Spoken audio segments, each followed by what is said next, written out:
La reine Ablapoku était une dirigeante forte et sage. Elle régnait sur le peuple Ashanti, dans ce qui est aujourd'hui la Côte d'Ivoire. Les Ashanti étaient connus pour leur force, leur sagesse et leur amour de la terre. C'était un peuple prospère, leur vie étroitement liée à la terre fertile qu'ils considéraient comme leur foyer. La reine Poku, avec son cœur bienveillant et son esprit sage, était aimée de son peuple. La vie était belle, mais le changement se profilait à l'horizon. Après la mort du grand-père de la reine Poku, le royaume Ashanti fut plongé dans la tourmente. Son oncle, Dakon, voulait le trône pour lui-même. Une rivalité amère divisa le royaume. La guerre éclata, déchirant le peuple Ashanti autrefois uni. La reine Poku savait que son peuple ne survivrait pas à un conflit prolongé. Elle décida de quitter leur foyer ancestral à la recherche d'un nouveau départ. Le voyage fut long et pénible. Le peuple Ashanti a affronté un soleil de plomb et des pluies incessantes. La nourriture s'est faite rare. Leurs réserves diminuaient de jour en jour. Beaucoup tombèrent de malades, leur corps affaibli par la faim et l'épuisement. La reine Poku, remplie de désespoir, regarda son peuple souffrir. Elle savait qu'elle devait leur trouver un nouveau foyer, et vite. Le groupe atteignit les rives du fleuve Comoé. Le fleuve était puissant, son courant rapide et dangereux. Le peuple Ashanti était pris au piège. Leur chemin était bloqué par le fleuve en furie. Les anciens consultèrent l'oracle.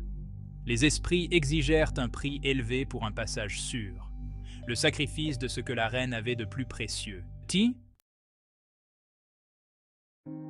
La reine Poku était dévastée. Son cœur se serra à l'idée de sacrifier son propre enfant, mais elle savait ce qu'elle avait à faire. Les larmes aux yeux, elle fit le sacrifice ultime. Elle offrit son fils, son bébé, au fleuve, symbole de son amour pour son peuple. Le fleuve se calma, ses eaux s'écartant comme par magie.